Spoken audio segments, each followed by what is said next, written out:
করলাগুলোকে আগে হচ্ছে লবণে সেদ্ধ করে নিয়েছিলাম, তখন দেখিয়েছিলাম না আপনাদেরকে।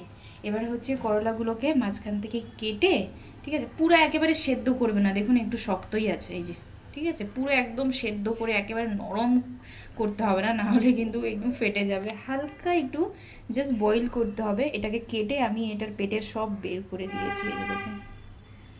হ্যাঁ, এবার এই যে এই মশলাটা যে আছে, এটাকে এইভাবে করে করলার পেটে ভরে দেব। এইটাকে কি বলে, এইভাবে নাম কি আছে এটার? এটা করলার ভর্তা না, পুরো বলে। হ্যাঁ, করলার পেটে হচ্ছে পুর ভরে।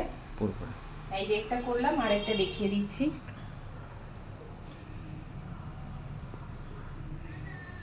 এই যে এইভাবে করে এর মশলা কিন্তু খুব ভালোভাবে করতে হয়।